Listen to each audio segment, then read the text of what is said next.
అందరికీ మనస్ఫూర్తిగా నమస్కారం. ఎందుకంటే ఉదయం పూట ఈ సమావేశం ఏర్పాటు చేసినా కూడా తక్కువ సమయంలో మన పార్టీ కార్యక్రమం మన బాధ్యతగా భావించి మీరు ఈ విధంగా సమయం కేటాయించి వచ్చినందుకు మనస్ఫూర్తిగా ప్రతి ఒక్క జన సైనికులకి వీరు మహిళలకి నేను ధన్యవాదాలు తెలుపుకుంటూ ఈనాటి సమావేశానికి సభాధ్యక్షులు గాదే వెంకటేశ్వరరావు గారు, సభని ఏర్పాటు చేయడంలో అహర్నిశలు కృషి చేసిన సోదరుడు అమ్మిశెట్టి వాసు గారికి,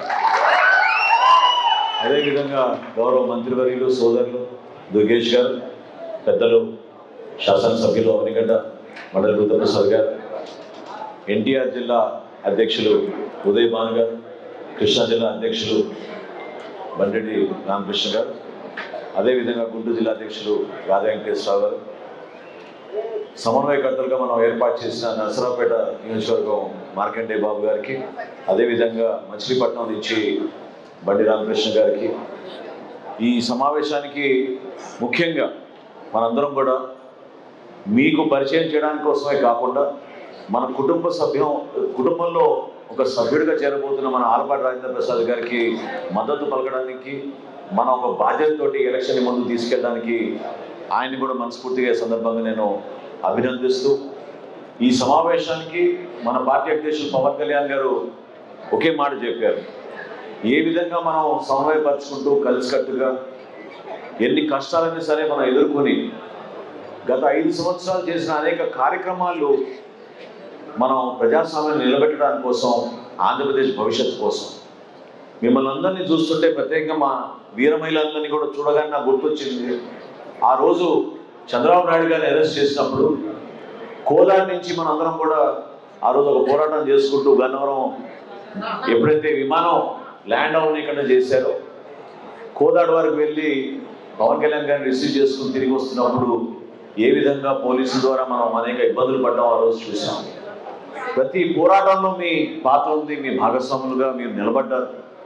ఇందాక దుర్గేష్ గారు చెప్పినట్టు ఈరోజు వేదిక పైన మేము ఒక పదవిలో కూర్చున్నామంటే మీరు ఏ మాత్రం కూడా స్వార్థం లేకుండా పవన్ కళ్యాణ్ గారి ఆశయ సాధన కోసం సమాజానికి ఉపయోగపడే విధంగా నిజాయితీగా నిబద్ధతతోటి చాలా పట్టుదలతోటి మీరు నిలబడిన తీరు ఈరోజు మనం గర్వంగా మనం కూటమిలో ప్రభుత్వంలో భాగస్వాములుగా మనం నిలబడ్డాం.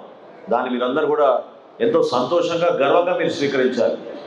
ఆ మాటను ఎందుకు అంటున్నానంటే శాసనసభలో ఈ రోజున మనం 21 స్థానాల్లో నిలబడి ఆంధ్రప్రదేశ్ శాసనసభలో 2వ స్థానంలో జనసేన పార్టీ నిలబడింది. ఇది మామూలు విషయం కాదు. అదేవిధంగా లోక్సభలో మనం ఇక్కడ మచిలీపట్నం గెలిపించుకున్నాం, అక్కడ కాకినాడ నియోజకవర్గంలో కూడా గెలిపించుకున్నాం. 2 స్థానాలు మనం లోక్సభలో జనసేన పార్టీ నిలబడి గెలిచింది. అటువంటి ఆలోచన విధానాన్ని ప్రతిరోజు మనందరం కూడా కష్టపడి నియోజకవర్గ స్థాయిలో, మండల స్థాయిలో, గ్రామ స్థాయిలో పార్టీ కార్యక్రమాల కోసం అహర్నిశలు కృషి చేసిన మన జన సైనికుల్ని, వీర మహిళల్ని ప్రత్యేకంగా ఈ సందర్భంగా నేను మనస్ఫూర్తిగా నేను నమస్కరించుకుంటున్నాను. అనేక ఇబ్బందులు గురయ్యాం, అవమానాలకు గురయ్యాం. సమస్యలు అనేది ఎప్పుడు కూడా ప్రజలు ఏ విధంగా ఇబ్బంది పడుతున్నారో ఆ సమస్య పరిష్కారం కోసం మనం ఏం చేయగలుగుతాం అనే ఆలోచన మన నాయకుడు పవన్ కళ్యాణ్ గారికి ఎప్పుడు ఉంటుంది. ఎందుకంటే గతంలో మన ప్రతిపక్షంలో ఉన్నా కూడా రైతులు ఇబ్బంది పడుతుంటే అది చూసి ఆయన స్వయంగా 5 కోట్ల రూపాయలు విరాళం ఇచ్చి ఆ రోజున ఆత్మహత్య చేసుకున్న కౌలు రైతులకి రాష్ట్ర వ్యాప్తంగా మనం ప్రతి జిల్లాలో కూడా పర్యటించి ఆ కుటుంబాలకి ₹1,00,000 చొప్పున మనం ఆర్థిక సహాయం అందించాం. అంతేగాని ప్రతిపక్షంలో ఉన్నాం కదా, ఒక ప్రెస్ మీట్ పెట్టి మనం విమర్శిస్తే సరిపోతుంది, లేకపోతే ఒక ధర్నా చేస్తే సరిపోతుంది అనే ఆలోచన ఎప్పుడు కూడా మనకి జనసేన పార్టీలో లేదు. మన పార్టీ అధ్యక్షుడు పవన్ కళ్యాణ్ గారు పదే ఆ మాట చెబుతూ ఉంటారు. ఒక సమస్య పైన మనం పోరాటం చేస్తున్నప్పుడు సమాజానికి ఉపయోగపడే విధంగా నిలబడాలి. ఇప్పుడు ఇందాక బుద్ధప్రసాద్ గారు రాగానే నాతోటి కృష్ణా జిల్లాలో ధాన్యం కొనుగోలు విషయం గురించి చెప్పారు. నేను ఆయనకు అదే మాట ఇచ్చాను. ఈ విషయం ఎందుకు మీకు ప్రస్తావిస్తున్నానంటే మనం ప్రతిపక్షంలో ఉన్నప్పుడు అప్పుడు సోదరుడు దుర్గేష్ గారు తూర్పుగోదావరి జిల్లాలో 3 సార్లు రైతులకి ప్రత్యేకంగా ఎవరైతే పాపం ధాన్యం కొనుగోలు విషయంలో దగా పడ్డారో, ఎవరైతే మోసపోయారో వాళ్ళకి అండగా నిలబడడానికి పవన్ కళ్యాణ్ గారు వచ్చి నిలబడితే బాగుంటుందనే సమావేశం ఏర్పాటు చేసినప్పుడు 2 సార్లు పవన్ కళ్యాణ్ గారు ఆ గ్రామాల్లో పర్యటించి అక్కడ మనం ఒక రోజు గాంధీ మార్గంలో పొద్దు నుంచి సాయంత్రం వరకు మనం ఉపవాసంగా నిలబడి రైతులకి అండగా నిలబడ్డాం. అదే కార్యక్రమాన్ని గుర్తు పెట్టుకుని మన కూటమి ప్రభుత్వం ఎప్పుడైతే ఏర్పాటైందో గౌరవ ముఖ్యమంత్రిగా చంద్రబాబు నాయుడు గారు ఆయన దృష్టికి తీసుకెళ్ళినప్పుడు వైఎస్ఆర్సీపీ ప్రభుత్వం రైతుల్ని మోసం చేసి 1674 కోట్ల రూపాయలు బకాయిలు వదిలేసి వెళ్ళిపోతే ఆర్థిక ఇబ్బందులు ఉన్నా కూడా మన ప్రభుత్వంలో రాగానే నెల రోజుల్లోపే ఆ రైతులందరికీ కూడా మనం 1674 కోట్ల రూపాయలు బకాయిలు మన కూటమి ప్రభుత్వం చెల్లించింది. అప్పటి నుంచి మనం చేస్తున్న ప్రతి కార్యక్రమం కూడా రైతులకు ఒక భరోసా నింపుతూ వచ్చాం. ధాన్యం కొనుగోలు చేసిన 24 గంటల్లోనే మనం వాళ్ళ ఖాతాలకు డబ్బులు జమ చేసాం. ఎప్పుడైతే ఇప్పుడు బుద్ధప్రసాద్ గారు చెప్పారో నేను ఆయనకు అదే చెప్పాను. గత సంవత్సరం ఈ జిల్లాలో అంటే ఉమ్మడి కృష్ణా జిల్లాలో 4,10,000 మెట్రిక్ టన్నులు కొనుగోలు చేస్తే మన ప్రభుత్వం ఇంకా ఖరీఫ్ పూర్తవకుండా ముందే మనం దాదాపు 6 లక్షల మెట్రిక్ టన్నులు మనం కొనుగోలు చేసాం కృష్ణా జిల్లాలో. ఇంకా కొనుగోలు చేయడానికి మనకు అవకాశం ఉంది. పెద్దలు నా దృష్టికి తీసుకొచ్చారు కాబట్టి తప్పకుండా నేను అధికార యంత్రాంగాన్ని అప్రమత్తం చేసి రైతుల్ని ఎవరు కూడా ఇబ్బంది పడకుండా కల్లాల దగ్గర నుంచే కొనుగోలు చేసే విధంగా మిల్లర్లు కూడా ఒక పారదర్శక విధానంలో ధాన్యం కొనుగోలు చేసే విధంగా మనం ప్రభుత్వానికి అంతిమంగా మనం మంచి పేరు తీసుకురావడమే కాకుండా ప్రజలకి మంచి పరిపాలన అంటే ఏంటి అనేది మనం చేసి చూపించే విధంగా చర్యలు తీసుకుంటామని నేను పెద్దలు బుద్ధప్రసాద్ గారికి ఈ కృష్ణా జిల్లా నుంచి వచ్చిన మన రైతులకి మన సోదరులకి జన సైనికులందరూ కూడా నేను మనస్ఫూర్తిగా హామీ ఇస్తున్నాను. ప్రభుత్వ పరిపాలన ఏ విధంగా ఉంటుందంటే ఈ రోజున ప్రజలకి మనం భవిష్యత్తుని దృష్టిలో పెట్టుకొని పరిపాలించే విధంగా ఒక ఆదర్శవంతంగా నిలబడాలని గౌరవ ముఖ్యమంత్రిగా చంద్రబాబు నాయుడు గారు పదే ఆలోచించి ముందుకు తీసుకెళ్తా ఉన్నారు. స్వర్ణాంధ్ర 2047 అనే కాన్సెప్ట్ తోటి ప్రతి జిల్లాని మన అభివృద్ధి పదంలో నడుపుకునే విధంగా ఒక ప్రణాళిక సిద్ధం చేసుకుంటూ ముందుకెళ్తున్నాం. ఈరోజు జనసేన పార్టీ పాత్ర ఏంటి? ఈరోజు ఆలపాటి రాజేంద్ర ప్రసాద్ గారు గతంలో తెనాలి శాసనసభ్యులుగా అదేవిధంగా రాష్ట్రానికి మంత్రిగా ఆయన అందించిన సేవల్ని గుర్తించి తెలుగుదేశం పార్టీ నుంచి ఆయన అభ్యర్థిగా నిలబెట్టినప్పుడు మనం అందరం కూడా కూటమిలో భాగస్వాములుగా ఒక బాధ్యత తీసుకోవాలి. నాకు ప్రత్యేకంగా ఖచ్చితంగా బాధ్యత ఉంటుంది. ఎందుకంటే తెనాలి నుంచి ఆయన కూడా సీటు ఆశించారు. తెలుగుదేశం పార్టీ కోసం ఆయన కూడా ఆహర్నిశలు కృషి చేశారు. తెనాలి శాసనసభ నియోజకవర్గం నుంచి అనేక సందర్భాల్లో మేము అనేక కార్యక్రమాల్లో ఒకరినొకరు మేము పార్టీ పరంగా మన విధానాలు మనకు ఉన్నాం కూడా ఈ ప్రాంతం అభివృద్ధి జరగాలి, నియోజకవర్గం అభివృద్ధి జరగాలి, మన జిల్లా మన ప్రజలు అందరూ కూడా సంతోషంగా ఉండాలనే ఆలోచనతో మనం ముందుకెళ్ళాం. అదేవిధంగా ఎప్పుడైతే కూటమిలో భాగంగా నన్ను అభ్యర్థిగా డిక్లేర్ చేశారో మనస్ఫూర్తిగా ఆ ఎన్నికలలో ఆలపాటి రాజేంద్ర ప్రసాద్ గారు మన విజయం కోసం మన విజయం ఎందుకంటున్నంటే ఇందాక దుర్గేష్ గారు అన్నట్టు ఈ బాధ్యత కేవలం వ్యక్తిగతంగా ఒకరిద్దరు కానీ కాదు, మన పార్టీల పరంగా మన బాధ్యత తీసుకోవాలి. ఎంతమంది ఓటర్లు ఉన్నారనేది కాదు, మనందరం కూడా రాజకీయంగా ముందుకెళ్లే విధంగా కలిసికట్టుగా నిలబడాల్సిన అవసరం ఖచ్చితంగా ఉంది.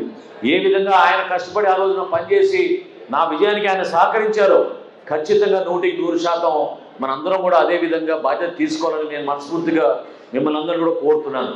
ఎందుకంటే 3 జిల్లాల నుంచి 4 జిల్లాల నుంచి మనం ఒక టీంని ఏర్పాటు చేసుకుని 34 నియోజకవర్గాల నుంచి మనం సమన్వయకర్తలను ఏర్పాటు చేసుకుని మండల స్థాయిలో ప్రత్యేకంగా పట్టణాల్లో ఎక్కువగా మనకి గ్రాడ్యుయేట్ ఓటర్లు ఉంటారు కాబట్టి వాళ్ళందరినీ కూడా గెలిపించుకునే విధంగా మనం ముందుకు తీసుకెళ్ళాలి. అశోక్ బాబు గారు చాలా అనుభవంతో చెప్పారు. కూటమి ప్రభుత్వం కొత్తగా ఏర్పడినప్పుడు కొన్ని సమస్యలు ఉంటాయి, మనకి రాజకీయంగా కొన్ని సందర్భాల్లో సమస్యలు ఉంటాయి. కానీ మన అందరం కూడా ఆ సమస్యలను అధిగమించడానికి కోసం ఇది ఒక చక్కటి అవకాశం. ఎందుకంటే పదవులు అనేది ప్రతి ఒక్కరికి ఒకేసారి రాదు. చాలామంది మన పార్టీలో కూడా ఎదురు చూస్తూ ఉన్నారు. చిలపల్లి శ్రీనివాస్ గారు కానీ పాపారావు గారు కానీ ఏ విధంగా అవకాశం దొరికిందో రాబోయే రోజుల్లో కూడా మన పార్టీ కోసం సమాజం కోసం కష్టపడి నిలబడిన మన నాయకులకి అందరికీ కూడా అటువంటి అవకాశం రావాల్సిన సందర్భం ఇది. ఎందుకంటే ప్రభుత్వం రావాలని మనం అందరం కూడా కష్టపడి కృషి చేసాం, దాన్ని మీరు మర్చిపోబాకండి. ఎన్నో త్యాగాలు కూడా చేసాం. ఏ విధంగా పవన్ కళ్యాణ్ గారు ఆ రోజున భారతీయ జనతా పార్టీ తోటి సమావేశం ఏర్పడినప్పుడు ఆ పార్టీకి మనం అందించాల్సిన సీట్ల విషయంలో ఎక్కడ కూడా అడుగు వెనకేయకుండా ఆయనే స్వయంగా ముందుకు వచ్చి 4 శాసనసభ స్థానాలు 2 పార్లమెంట్ స్థానాలు భారతీయ జనతా పార్టీకి ఇస్తే గౌరవంగా ఉందని పెద్దలు అడిగినప్పుడు ఆయన ఏమాత్రం కూడా ఒక్క క్షణం కూడా ఆలోచించకుండా కూటమి కలిసి ఉండాలి, కలిసి ఉంటేనే మనం విజయం సాధించగలుగుతాం అనే ఆలోచనతో ఆ రోజున ఆయన నిర్ణయం తీసుకున్నారు. ఈరోజు రాజకీయంగా Janasena party, Telugu Desam party, Bharatiya Janata party ఎందుకు కలిసి ఉండాలో కూడా మీరు అర్థం చేసుకోవాలి. ఎందుకంటే అక్కడ గత 5 సంవత్సరాల్లో జగన్మోహన్ రెడ్డి గారు చేసిన పాపాలు, ఏ విధంగా వ్యవస్థల్ని దుర్వినియోగం చేసుకుని వాళ్ళ స్వలాభం కోసం, వాళ్ళ ఆస్తుల కోసం ఉపయోగించుకున్నారు తప్ప ప్రజల కోసం మాత్రం ఏనాడు కూడా ఉపయోగించుకోలేదు. గుంటూరు జిల్లాలో, కృష్ణా జిల్లాలో మనకున్న నాయకత్వం ఎంతో ఆదర్శవంతంగా నిలబడే వాళ్ళు. గతంలో రైతుల కోసం, యువత కోసం, మహిళల కోసం, మన భవిష్యత్తు కోసం మనం ఇక్కడ అమరావతి నిర్మాణం చేసుకుంటున్నప్పుడు మన అందరం కూడా ఒక చక్కటి సంకేతం ఇవ్వాల్సిన బాధ్యత మనందరిపైన ఉంది. ఆలపాటి రాజేంద్ర ప్రసాద్ గారికి ఉన్న అనుభవాన్ని డెఫినెట్గా రాబోయే రోజుల్లో శాసన మండలిలో ఆయన మీ అందరి పక్షాన నిలబడి ఆయన సమస్యలకి పరిష్కారం కోసం మీతో పాటు నడుస్తారు. ఎందుకంటే సమస్యలు అనేది సహజంగా ఎవరికైనా వస్తూ ఉంటాయి. యువతకు ఉంది, ఈ రోజున టీచర్స్కి ఉంది, ప్రభుత్వంలో ఉన్న ఉద్యోగస్తులకు ఉంది, ప్రతి ఒక్కరికి సమస్యలు ఉంటాయి. కానీ ఆ సమస్యల్ని మనం ఏ విధంగా ప్రభుత్వంలో ఉన్న ఒక చక్కటి అవకాశాన్ని మనం మీకోసం అంకిత భావంతో పనిచేస్తున్నప్పుడే ఆ సమస్య పరిష్కారం కోసం మనం నిలబడగలుగుతాం. రాజకీయాల్లో వ్యక్తిగత విమర్శలు చేసుకోవాల్సిన అవసరం ఎప్పుడూ లేదు. నేను దయచేసి ఇంకొకసారి, గతంలో కూడా నేను మాట్లాడాను ఇక్కడ మన సభ్యత్వం నమోదు కార్యక్రమంలో కూడా, మన వీర మహిళల పైన గతంలో ఏ విధంగా సోషల్ మీడియాలో పోస్టులు పెట్టి ఇబ్బంది పెట్టారో మీరు చూశారు. అదేవిధంగా మన పార్టీలో ఉన్న నాయకుల్ని ఎంతోమందిని ఇబ్బంది పెట్టి, కేసులు పెట్టి, పోలీస్ స్టేషన్లను జైలుకి కూడా పంపించిన సందర్భాలు మీరెవరు కూడా మర్చిపోబాకండి. అవకాశం అని దొరికింది, ప్రభుత్వంలో మనం ఉన్నాం. కక్ష సాధింపు కాదు, కానీ ఎవరైతే పొరపాట్లు చేశారో, ఎవరైతే కావాలని మన ఇబ్బంది పెట్టారో, ఎవరైతే దౌర్జన్యంగా వ్యవహరించారో వాళ్ళని మాత్రం ఎట్టి పరిస్థితుల్లో వదిలే ప్రసక్తే లేదు. దానికి కొంచెం సమయం పడినా సరే మనం మాత్రం కలిసి ఉండి మనం ఈ సందర్భంగా మంచి సంకేతం పంపించాల్సిన అవసరం 100% ఉంది. శాసన మండలిలో గతంలో జరిగిన ఇబ్బందికరమైన పరిస్థితులు మీరు చూశారు. రాబోయే రోజుల్లో ప్రభుత్వాన్ని మనం చక్కగా నడుపుకోవాలంటే శాసన మండలిలో కూడా మనం ఆ విధంగా మన అభ్యర్థులను గెలిపించుకుని వాళ్ళ ద్వారా శాసన మండలిలో చేయాల్సిన కార్యక్రమాలు ప్రభుత్వం ద్వారా ముందుకు తీసుకెళ్ళాలి. సోదరుడు దుర్గేష్ గారు కానీ, నేను కానీ, మీ అందరం కూడా ఆలోచించేది ఒకటే. పవన్ కళ్యాణ్ గారు ఈరోజు రాష్ట్రంలో ఉప ముఖ్యమంత్రిగా పంచాయతీరాజ్ శాఖని ఆయన ఎంత సమర్థవంతంగా నిలబడి ప్రజల్లో తీసుకెళ్తున్నారో మీరు చూశారు.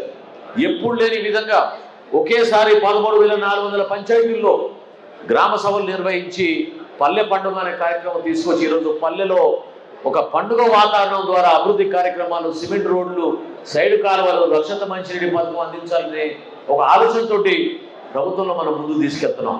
చంద్రబాబు నాయుడు గారి విజన్ని మనందరం కూడా నిజంగా మనం గర్వపడాలి.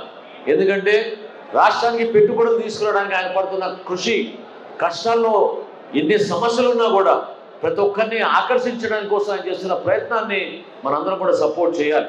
ఈ ఎన్నికల్లో ఇదేదో సామాన్యమైన ఎన్నికలు మనకేమి సంబంధం లేదనే మాట దయచేసి మీరెవరు కూడా అనబాకండి. ఎందుకంటే గ్రాడ్యుయేట్స్గా మనం ఒక బాధ్యత ఉంది. అదేవిధంగా పార్టీ పరంగా కూడా జనసేన పార్టీ కూటమిలో భాగస్వామ్యం కాబట్టి ఖచ్చితంగా తెలుగుదేశం పార్టీ, భారతీయ జనతా పార్టీ అభ్యర్థుల్ని మనం గెలిపించాల్సిన అవసరం ఉంది.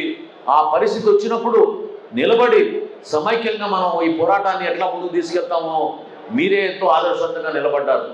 ఈ రోజున ఆంధ్రప్రదేశ్లో ఉన్న పరిస్థితులు మీరు గమనించుకొని దయచేసి శాసన మండలి ఎన్నికల్లో మన అభ్యర్థి ఆలపాటి రాజేంద్ర ప్రసాద్ గారి విజయం కోసం మీరందరూ కూడా గ్రామ స్థాయిలో, వార్డు స్థాయిలో, డివిజన్ స్థాయిలో ఖచ్చితంగా మీరు జాగ్రత్తగా పనిచేయాల్సిన అవసరం ఉంది. ఇంకా మనకి మిగిలింది 8 రోజులే. ఈ 8 రోజులు క్యాంపెయినింగ్లో భాగంగా దయచేసి మీరు ఎవరినైతే ఐడెంటిఫై చేశారో 30 మంది ఓటర్లకి ఒక కమిటీలాగా ఏర్పాటు చేసుకుని అక్కడ సమన్వయకర్తలను ఏర్పాటు చేసుకున్నారు. వాళ్ళతో పాటు మీరు గ్రామ స్థాయిలోనూ, వార్డు స్థాయిలోనూ పర్యటించాల్సిన అవసరం ఖచ్చితంగా ఉంది. రాష్ట్ర వ్యాప్తంగా పవన్ కళ్యాణ్ గారు ఇచ్చిన పిలుపు మేరకు మనం మన అభ్యర్థులు గెలిపించుకోవాల్సిన అవసరం ఖచ్చితంగా ఉంది. పార్టీ పరంగా కూడా నేను మీకు మాటిస్తున్న పవన్ కళ్యాణ్ గారి తరఫున ఎవరైతే మన వీర మహిళలు, జన సైనికులు, మన పార్టీ నాయకులు ఆహర్నిశలు కృషి చేసి పార్టీ విజయం కోసం, కూటమి విజయం కోసం మీరు పనిచేశారో మీరు కొంచెం సహనంతో, ఓపికతో ఉంటే తప్పకుండా 100% ఆ వ్యక్తులందరినీ కూడా గుర్తించి వాళ్ళకు కూడా తగిన గౌరవం, పదవులు, ప్రభుత్వంలో చేయాల్సిన కార్యక్రమాల్లో మిమ్మల్ని భాగస్వాములు చేసే విధంగా మీ అందరం కూడా బాధ్యత తీసుకుంటాం. ఈరోజు ఒక ఎమ్మెల్యేగా నిలబడ్డామనో లేదా మేము మంత్రులు అయిపోయామనే మాకేమీ కొమ్ములు రాలేదు. నిజంగా ఈ రోజుకి కూడా ఒక జన సైనికుడుగా మీతో పాటు ఏ కార్యక్రమం చేసినా కూడా మన పార్టీ అధ్యక్షుడు పవన్ కళ్యాణ్ గారి కీర్తి ప్రతిష్టని ప్రజల్లో తీసుకెళ్ళడానికి, ఆయన ఆశయ సాధనల్ని ఆయన ఏ విధంగా సమాజంలో మార్పు రావాలని కోరుకున్నారో దాన్ని ప్రజల్లో తీసుకెళ్లాల్సిన బాధ్యత మనందరిపైన ఉంది. కూటమి అన్నప్పుడు కొన్ని సమస్యలు ఉంటాయి, కమ్యూనికేషన్ గ్యాప్స్ ఉంటాయి, నాయకత్వంలో కొన్ని చిన్న చిన్న గ్యాప్స్ ఉన్నా కూడా మీరందరూ కూడా దయచేసి ఎక్కడ కూడా పొరపాటు చేయబాకండి, నిలబడండి. ప్రతి ఒక్కరూ కూడా మనం ఒక బాధ్యత తీసుకుని భారతీయ జనతా పార్టీతో పాటు తెలుగుదేశం పార్టీతో పాటు ఉన్న నాయకత్వాన్ని మనం కలుపుకొని జనసేన పార్టీ ఈ విధంగా నిలబడుతుంది. పవన్ కళ్యాణ్ గారి ఆదేశాల మేరకు క్షేత్రస్థాయిలో మనందరం కలిసికట్టుగా పనిచేస్తాం అనేది 100% మనం 27వ తారీఖున పోలింగ్ రోజు మీరందరూ కూడా నిలబడాలి, ఓట్లు వేయించాలి. అది ముఖ్యమైన కార్యక్రమం. ఎందుకంటే దాదాపు 3,49,40,000 ఓట్లు మనకి నమోదైనాయి. ఈ 3,49,000 ఓట్లు కూడా ఎన్ని ఓట్లు మనం వేయించుకోగలిగితే మనందరం కూడా అంత గర్వంగా రేపటి రోజున మన విజయాన్ని ముందుకు తీసుకెళ్ళగలుగుతాం. దయచేసి గతంలో మీరు చేసిన త్యాగాలను గుర్తుపెట్టుకోండి. అదేవిధంగా ఒక బాధ్యతతోటి కూటమిని మనం బలపరిచే విధంగా ముందుకు తీసుకెళ్ళమని, మన కూటమి అభ్యర్థి ఆలపాటి రాజేంద్ర గారి విషయంలో మీరందరూ కూడా మనస్ఫూర్తిగా కష్టపడి పనిచేయమని మరొకసారి జనసేన పార్టీ అధ్యక్షులు పవన్ కళ్యాణ్ గారి తరఫున, జనసేన పార్టీ తరఫున మన వాళ్ళందరినీ కూడా మనం ఒకసారి కోరుకుంటూ, తక్కువ సమయంలో ఇక్కడికి విచ్చేసినందుకు మన నాయకులందరికీ కూడా పేరు పేరున మనస్ఫూర్తిగా మీకు నమస్కారాలు తెలుపుకుంటూ, రాబోయే రోజుల్లో ప్రతి నియోజకవర్గంలో కూడా మరొకసారి ఇటువంటి పండుగ వాతావరణంలో మనం అందరం కలిసికట్టుగా చక్కటి కార్యక్రమాలు చేసుకుంటూ రాష్ట్రానికి ప్రజలకి అంకిత భావంతో పనిచేద్దామని మరొకసారి మీకు పిలుపునిస్తూ సెలవు తీసుకుంటున్నాను. జై జనసేన.